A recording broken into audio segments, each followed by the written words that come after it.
Hey everybody. Welcome to the Empire Life Monday Masterclass, where we dive deeper with experts who are in the Empire Life community to really give you the ultimate value. That's why we're here today, to give back to the community, to share with you our expertise.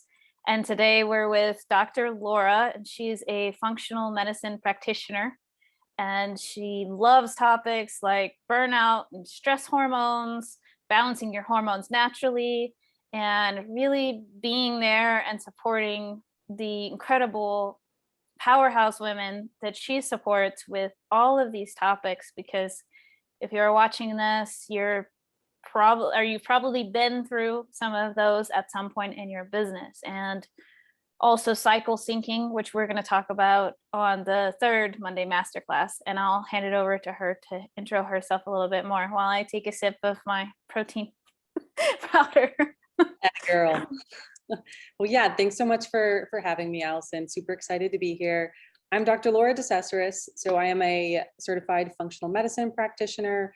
I currently own a company under my own name that is a health and performance consulting company for female founders, entrepreneurs, driven women, women in the corporate world. All of you I'm here to support. It's my favorite group of women to work with, just because I love surrounding myself with like-minded, motivated women. But I created my business because I saw this as a huge gap for female founders. There's always a lot of information out there about how do we grow our business? How do we build it? How do we set up funnels? How do we set up financials? But a lot of women put their health on the back burner until something bad happens. And really my mission is to help women be proactive about this and help you understand that your health is really your best business asset you could have. If you're functioning optimally, if your performance is as high as it can be, you're going to see that reflected in your business success as well. And you're going to be able to do it without burning out, without being exhausted, and without sacrificing your own well-being for the success of your business. So you can really have all of it. You just need to learn the tools that work for you. I completely agree. And yes to everything. Yes to all of the above. And I like that we're both wearing maroon. Right? It's like our Zoom color today. Yeah, it's our Zoom color today. We didn't even coordinate that. and also I didn't intro myself to Empire Life. We guide powerhouse, amazing women who are in a scale phase with their online businesses and scaling to have more freedom and the money that they deserve through their business, and bringing women together who are in this phase, who really they really want to maximize their efforts and their success. They're redefining their success and building teams. It's doing incredible things in the world. And I want to dive right in that we're gonna talk about naturally balancing our hormones today. And before we give, like, let's say 3 to 5 points and more information on those 3 to 5 ways to balance your hormones naturally, I wanted to ask you, Laura, what are some of the common questions that you get related to this topic with your clients or in your social media, this in general? Yes. So there's always a few commonalities, but the biggest question I always get is, how do I sift through all the information out there and figure out what works for me? Because I end up talking to women that have tried so many different things when it comes to their health. They're constantly buying a new diet book, a new diet plan. They're trying whatever the hot diet is of the year, whether that's gluten-free or keto or vegan, you name it, but they're not finding anything sustainable that has longevity. They're continually in this cycle of feeling good until they don't feel good, feeling good until they don't feel good. So really my conversation with people is, your health, it has to be personalized. So especially if we're talking your audience, female founders, like it's just you run on a different wavelength. Like most people don't understand the type of fine tuning you need to run a business. So cookie cutter approaches to your health, to your nutrition, they're just not going to work for you, because you're expecting more of yourself and you want more of yourself. You're demanding more of your body and your mind. So we need to strategically plan for that a little bit more. So that was a long way of saying my biggest, most common question is, how do I figure out what works for me? when it comes to my health. And what would you say is the general answer? Well, I'm sure that it's very specific depending on the person, but would it be something like you need to try things? You know, if you hear about something, maybe try it out and see how that goes for you. Yeah, I think for a lot of women, it comes down to also like getting in touch with how you really feel about things. I mean, a lot of women who have been in autopilot for so long, they Mm, don't remember what really feeling amazing feels like. Like it's been so long that they're just used to a standard feeling of getting through. I mean, I'm sure you've heard this too. How many times have we heard women say like, "I just got to push through this busy season and then I'll have time," but inevitably then we get hit with another busy season. mm, So before you kind of even pick a path to try out, it's really about like listening to your body and how you feel. Like, what is it trying to tell you? Like, are you getting brain fog? Are you having mm, trouble sleeping? Do you find like when you're really stressed, you're getting very emotional? You're getting reactive towards your loved ones around you, and then later being like, where did that come from? You mm-hmm, feeling, are your energy levels going up and down? Are you waking up in the middle of the night? So these are all things that can be frustrating, but it's also like SOS signals from your body telling you that you need to take a step back and evaluate what's going on every day. So really looking at the main three big topics as a starting place is how's your sleep? Do you have a mm-hmm. good sleep routine? Hang on one second, I'm going to mute just while there's a they're painting my building, so it's been noisy. Oh, don't worry. No Um, worries. Sleep is a big one. It's the foundation of all Mm, health. mm, After that, we're looking at stress. Not that there's anyone here who doesn't have stress, but do you have effective stress management tools for mm, you? mm-hmm, And what are you eating nutritionally?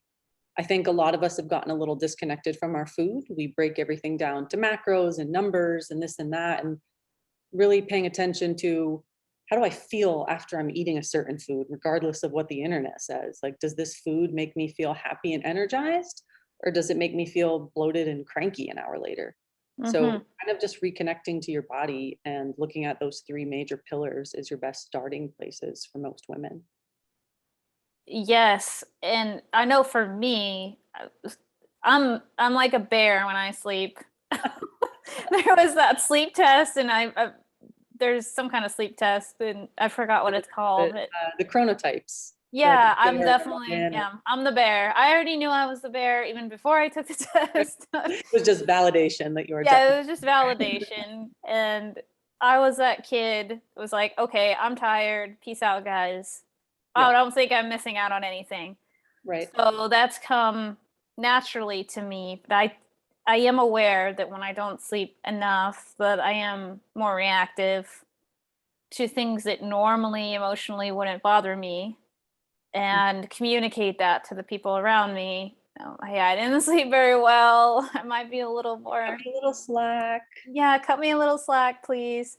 But But that little admission and like saying that to people, I mean, that can make huge strides, especially if you're in a business where you're running a team to your family. If you just kind of mhm. lay that out there and say, hey guys, like, I had a rough night last night. I didn't sleep a lot. So be patient with me.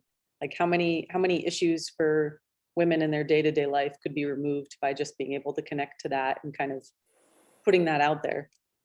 So, Having that self-awareness, I right, mean, it right. goes a long ways. I agree with that. And understanding, like you were saying, how do we get more sleep? Like I'm a little bit, I have strong boundaries around how much caffeine I consume usually on a day-to-day basis, and then the time to which I don't consume caffeine anymore. Right. And I have a teenager who started to get into loving coffee and matcha and different Sure. kind of yerba mate, and like also for her explaining why it's beneficial to not have as much caffeine because that affects our sleep and our calcium of our bones, and her bones are developing right now. And it just it can, what's the point of compromising our sleep, you know? And maybe it is a hormonal thing that I want to go more into, about having waking up, having hot flashes. for Right. example, or drinking, if I drink caffeine, usually after like, let's say 3 or 4 at the latest, that will stay in my bloodstream and often affect my sleep. And then I'm like really mad at myself. And this whole cycle of why did Like I do laying in that? bed awake, like, why did I Yeah, do that? exactly. Yeah, and like most women start to learn tools just on their own like that, like, oh, I know my caffeine cutoff, it's noon or 1 p.m. or it's I can only do half caff because, on a biochemical basis, a lot of women metabolize caffeine very differently. Some are slow, some are fast. So figuring that out is obviously a big starting point. But yeah, again, not to sound like a broken record, but starting with the basics, like, do you even have a sleep routine? Like, if you're someone who struggles sleeping at night, like, are you on your computer, TV, or phone until late at night? Like, simple Mm, swaps are like starting to bring down that blue light at night that we get from devices. Turn them off an hour before bed. If you can't do that, at least get a good pair of blue light blockers. Start preparing your brain to wind down. It's asking a lot of your brain to be like, processing videos and posting online, and then 2 seconds later be like, okay, brain, stop working, like go to sleep. Like it needs a minute. You have to kind of train it to be able to wind down. So starting to look at your sleep environment is another basic place to start. Like, do I have a dark room? Is it cooler?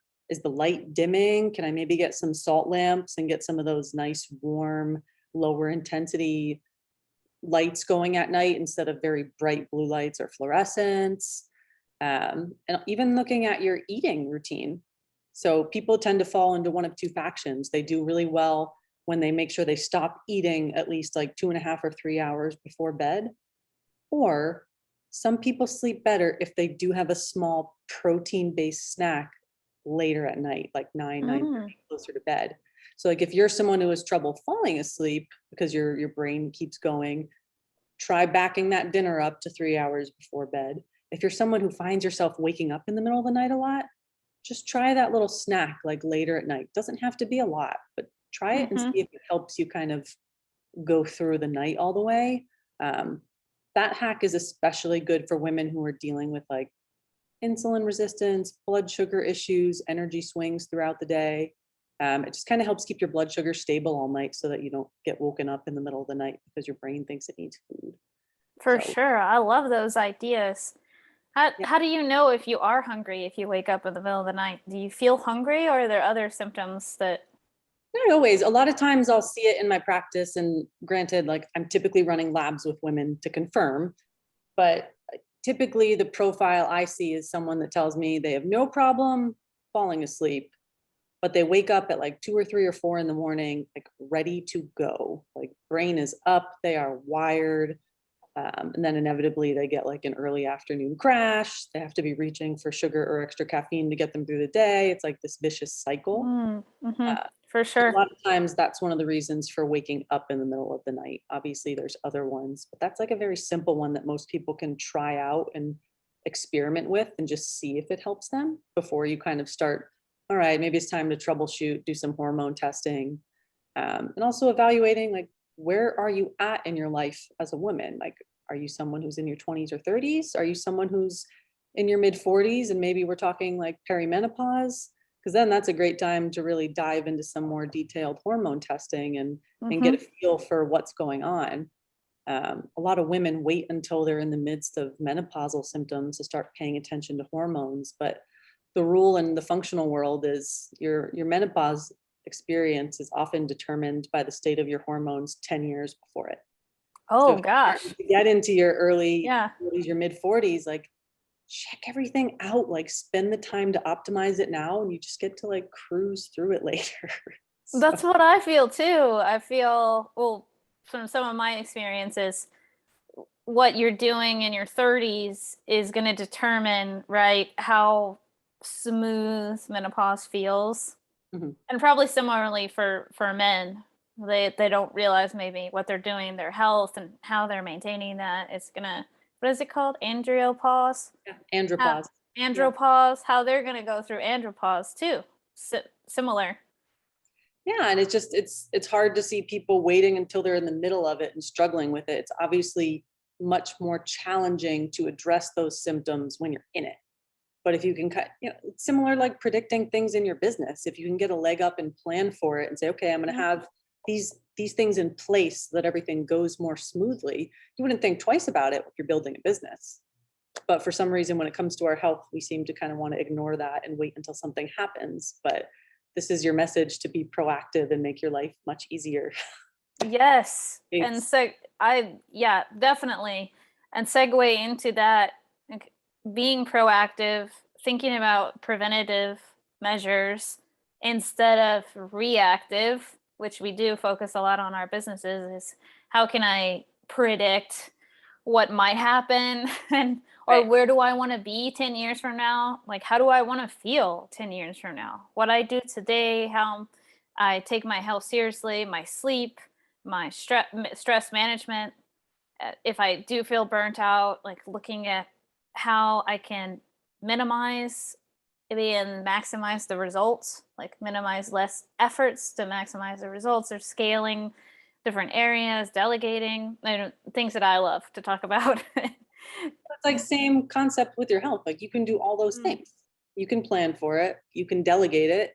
You can work with a strategist like myself to mhm. form a strategy for you so that you figure out what works for you, and it saves you so much time and frustration and money in the long run. But it is a new skill Yes. set to be learned. You have to learn what your personalized toolbox for health and performance looks like. And it's not going to look like anyone else's because each of us are just so unique. It's not just our family history and our genetics. We're also looking at what are our stress levels like? What are our business demands? Do we have a family? What is our sleep like? What's our hormones? Where do we live in the world? So there's just so many things to take into account. My job when I work with women is to take all that information and turn it into a blueprint, much like you would Mm. plan for your business. So, For sure, rather than reacting when we have symptoms and I need to find a solution to this symptom, right. instead of looking at the whole picture or the whole blueprint and that individualized, like you're talking about, blueprint for that person, they're not going to get that kind of holistic picture if they're react in the reactive mode and like going to, I mean, they might see a specialist, but they're reacting based on symptoms instead of, okay, what's the whole picture here, right?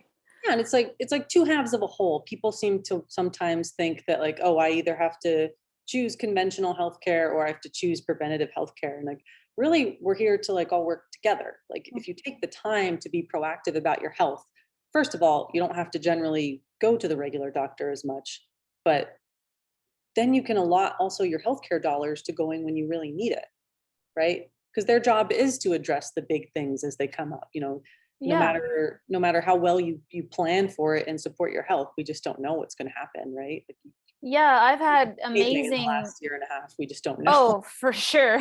Yeah, and I would like to say, like, I love natural medicine, and my first two businesses were based on well, the first one natural medicine, and then natural medicine and tech, and then this one's tech and digital marketing with Empire Life. But I definitely, hands down, agree with you when you're saying that you're going to have to go to the doctor less when you are more in like a preventative or proactive state. That's definitely true. And also, it's amazing how doctors too, well, I know my insurance this last year covered me having a full panel of blood, like blood tests and looking at thyroid levels and Sure. at all. It was amazing, and my insurance covered that. Which So is then I can take, yeah, I can take that information and see someone like you and get the strategy, and you can look at that blood work. But like my OB-GYN, I'm pretty sure, was able to do all of that full panel, and I also had it done for my daughter. And I think it's incredible, of course, like what MDs are doing too. But she didn't sit down with me and go over that. She just handed it to me. Well, she didn't hand it to me. I asked for the paperwork. Like, she's like, everything's normal. I'm like, well, what do you mean? Well, I mean, here's the paperwork if you really want it. And then I took that and looked over it and started taking more vitamin D and tyrosine for my thyroid. like Yeah. stress and like cognitive function. It's like And so great that you were able to like do that and be proactive about it. But that's also a good topic. Like it is, I love when people come to me and they have a doctor who can order their blood work and insurance will cover it. mhm, But then, like you said, where the gap falls with insurance is they don't reimburse doctors to then sit down with you and spend the time to go over it, which is why so many yes, people bring me labs and they'll be like, yeah, these are from 8 months ago, but no one ever told me about it. And I'm looking at them like, well, we have some things to talk about. And it's for just sure. like filling in the gaps in that healthcare model. Cause that's not perfect either, right? Like their job is just trying to scan for everything and make sure there's nothing serious going on. But then once you get that data, you can find an integrative practitioner to work with who has the time and the structure to sit with you and make sure you really understand it. Because that's what all it comes down to is like, do you really understand your body and what you need to be doing to support it? Because a lot of women don't. We're just not taught it. We're But once not. you Yeah, learn it, it's just very powerful knowledge. it is. And then to consistently analyze how things are going. I was explaining that to someone the other day. Like it's what you need right now may not be what you need in 2 years. Like Right. things get more stabilized regarding what you might be handling today. And then a year from now, you might have something new come up, and then you don't need as much as this herbal medicine that you might be taking. And they're like, wait, what? Like, is it not just you just don't just take it like for 2 years? Right. It's like Like, especially when we're talking women, like now mhm, you have to think about, no offense if there's any guys listening, but now you have to think about how complex we are. Like men are the same every 24 hours, right? Like ladies, a different version of you shows up every day of the month. Like I don't mean that in a bad way. It's just our for hormones sure. are constantly changing. So on top of that, you need to take that into account when you're thinking about your health and how to support it. So this is usually when people get overwhelmed and they're like, I just don't want to deal with it. But again, that's why you talk with someone who can literally just lay it out for you in a very simple to understand way. And then you have to just learn it once, and then it's this amazing tool you have to support your body.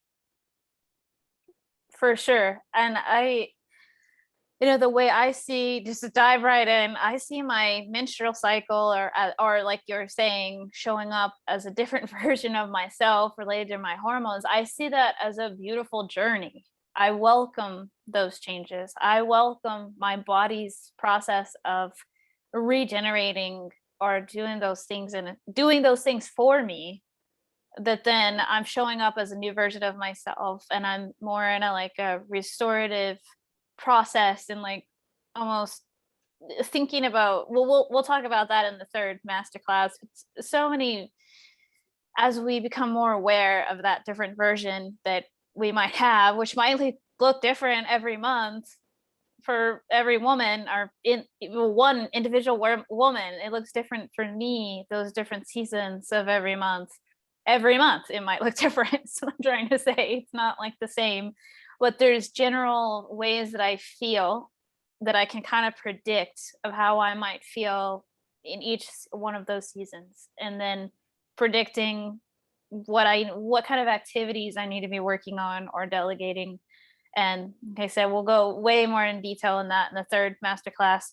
But I want to segue into like 3 to 5 strategies. And if you want to add also feedback about perhaps natural medicine or herbs or homeopathic medicine, please feel free with related to each strategy too, if that makes sense for you. Sure. Yeah. In terms of tips, do you want to talk general health and performance tips specific to hormones? Any special requests? Yeah, it can be related to naturally balancing our hormones. It could be related to stress or alcohol and caffeine, metabolism of fat. Like there's a lot of different ways. Yeah. So first tip would be this. If you are a cycling woman and you don't track your menstrual cycle, start doing it. Like Hmm.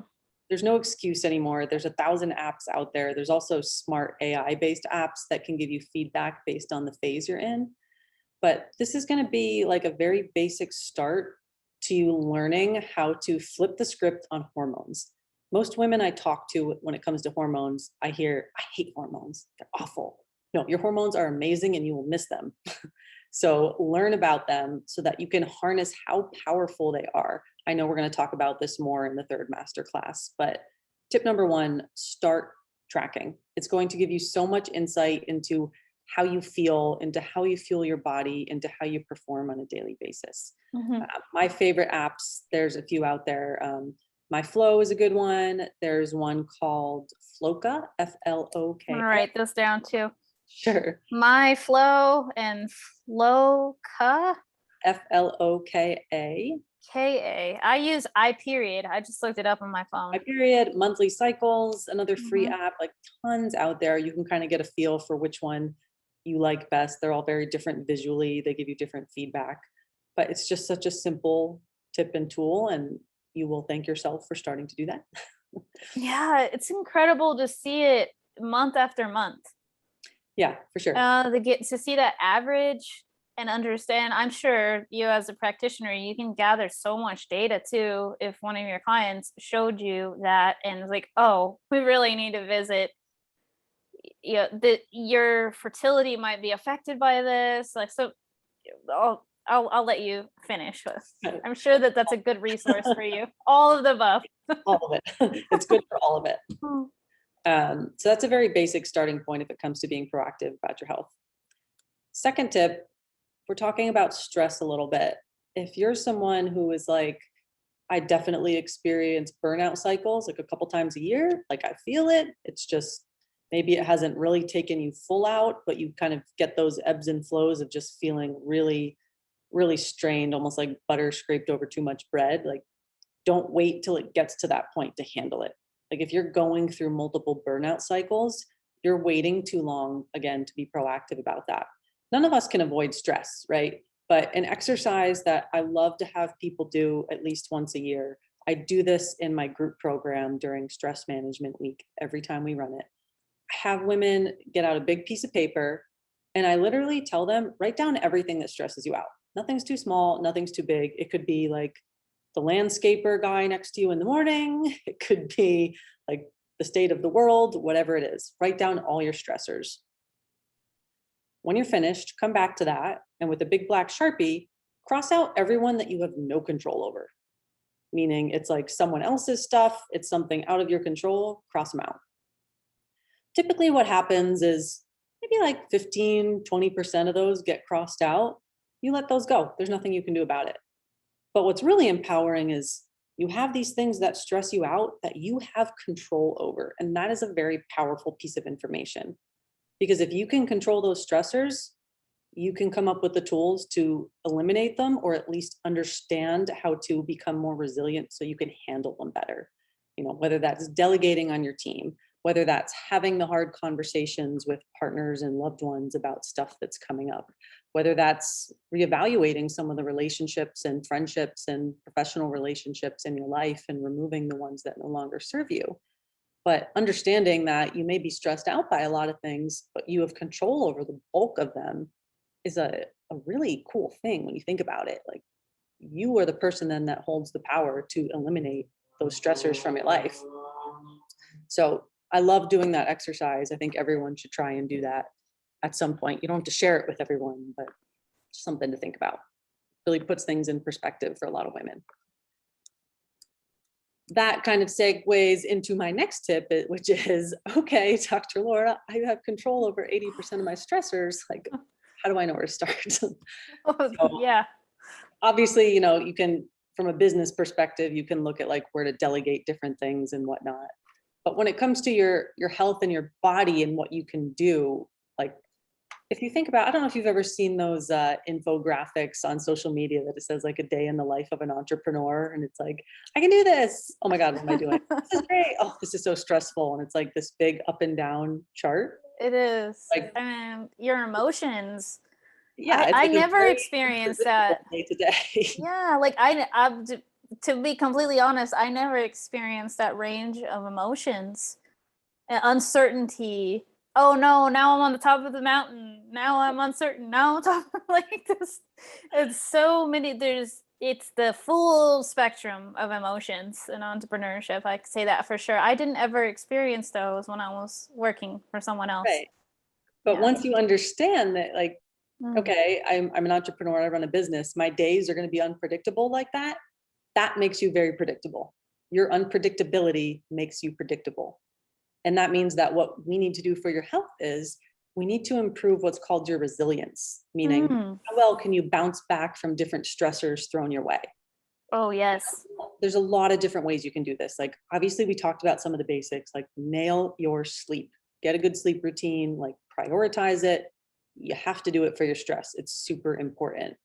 But then there's other little things you can do. Like, I know everyone's busy, but can you fit some deep breathing moments? Like, so many of you wear an Apple Watch, and how many of us, when it says, "Hey, here's your reminder to breathe," we're like, "Oh, shut up, Apple Watch. I don't have time." It's like, it's a minute. Like, what if you actually took that minute, took a step back, closed your eyes, and took those deep breaths?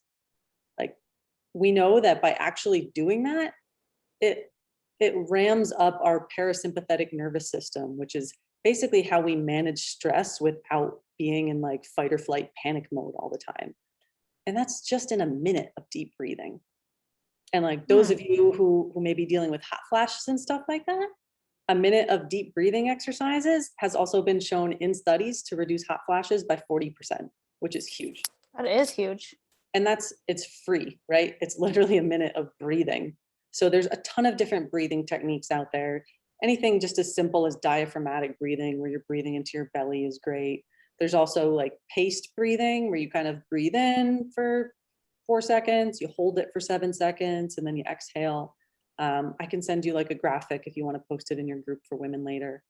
But learning these different deep breathing techniques really improves how your body handles stress. And it doesn't take a lot to incorporate them into your day.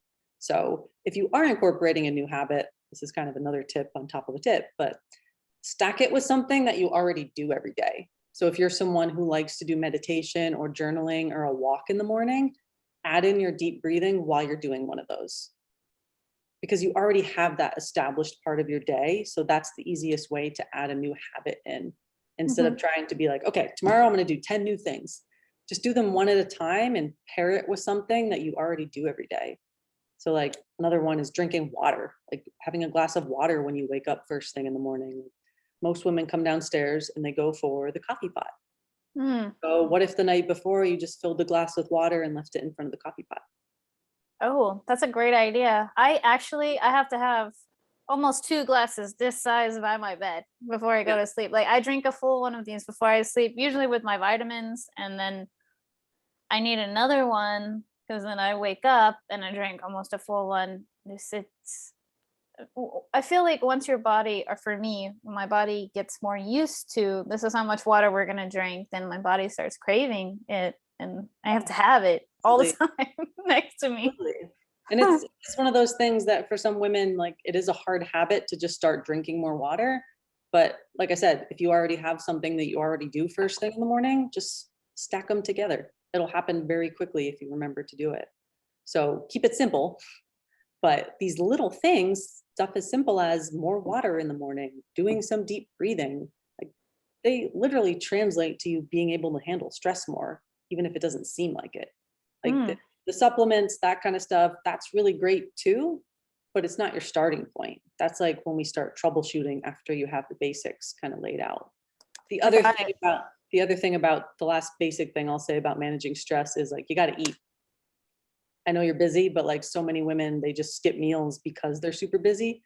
Take the time down to sit for 5 minutes with your food, not on your phone, and just Mhm. eat your meal. A little bit of meal prep on the weekends, maybe investing in a meal prep company if you don't have time and you have the funds to do so. Make sure you eat, because otherwise you're going to get hangry. And that's Yes. really good for your stress system or anyone else around you. Yes, and there's some fast, healthy things to do, or that we do, like gluten-free waffles that are frozen. Some of those are really healthy. That's what I had this morning. I had gluten-free waffles with a little bit of vegan butter, a Mhm. little maple syrup, and then these like natural little breakfast sausages. And that's probably one of the biggest breakfasts I've eaten in a while. But it was amazing because then I felt like I didn't need to eat till probably 12 or 1, Right. and They had probably some. took you 5 minutes to put together, if that. So Yeah, because I just put them in the toaster. I had already made the sausage the day before. I just made, when I make it, because I'm so busy, I usually make a whole package of something. And then we'll eat one meal and then put the rest in a container in the refrigerator so I can pull that for another meal. Or when I wash salad, I usually wash the whole package and put it in a bag. So then I can, that's how I like to do things. yeah, most women do really well with just a little bit of prep work, and like Mm-hmm. it doesn't always have to be fancy. Like if cooking is something you love, it's one thing. If I have the time for it, I love doing a fancier meal prep. But some weeks I look at my schedule, I'm like, all right, we got like an hour on Sunday. Let's just knock out the basics and then mix and match all week. Well, also, what about adaptogens? Is that like something later on? Yeah, I think adaptogens, I think for most people are a pretty safe one to just Mm, try out. Obviously, the disclaimer there is if you're on a prescription medication, you got to talk to your doctor or at least run it through an interaction checker anytime okay, it's an herb. for Uh, sure. but yes, like mushrooms have become really popular. There's other adaptogenic herbs like ashwagandha, shisandra, ramania. And you have to play around with timing too. Like some of them are better taken earlier in the Oh day. my gosh, for me, I have to take them as soon as I wake up. Like they make me hyperactive. Is ashwagandha, ginseng, all of those, your mamade, all of them. Yeah, and then there's some, sometimes even like rhodiola is one that you'll see in a lot of like sleepy supplements, but in some people, that's a very energizing herb. So It it's really is for me trial and too. error. Yeah. Yeah, I've had that experience with rhodiola too. I'll post a link underneath this. I recently wrote a piece for core shots. They're like these little liquid like ginger and turmeric shots you'll see in the grocery store. Nice. It was all about different kind of adaptogens. So Uh-huh. people can kind of take a peek at that and learn about when to take certain ones and stuff like that if they want. I like that. And I made the mistake of taking rhodiola or ashwagandha in the afternoon, even. Yeah. And Nothing worse than thinking something's gonna help you wind down, and then you're like, yeah, "All but right." like you're right. Like for some people, ashwagandha is very calming, or it releases stress to help them sleep. The Yeah. Yeah, it And that's like depends on the the person. cool that's the cool thing about adaptogens, like, they help your body adapt based on what you need. They either lift you up or they help bring you down. So if you're someone who is looking at it for, like, a boost to help you manage your stress better, you're gonna wanna do that earlier in the day. If you're looking for something to help you, like, your cortisol's kinda high, you're like, "I feel I'm an anxious, stressed out person," you're gonna look for one of those ones that are a little gentler to bring you down in the evening. It's amazing, Laura. Thank you so much. I know we're coming up on our time. And how can people reach out to you? Or we can also put those definitely in the comments. Yeah, I'll put it in the comments. Everything is under my name. So my website's drlauradecessoris.com. I'm Dr. Laura DeCessoris on Facebook, on Instagram. You can reach out to me through any of those. You can send me a message on Facebook or Instagram. You can fill out the contact form on my website if you want to chat. So I'll put those links underneath once this goes up. Amazing. Perfect. Thank you, Laura. And thank you for giving us, I mean, this was a wealth of information. Incredible. Well, I'm uh, looking forward to picking up with it next week again. Me too. Me too. It'll be the same time if you're watching this next week. And then also this is going to be broadcast tomorrow on the Empire Life podcast and on our website. If you miss this live, you'll be able to catch it there in the video because it's being recorded. And I hope that you have a great night. I'll talk to you soon, Laura. Bye. Thanks again. Bye.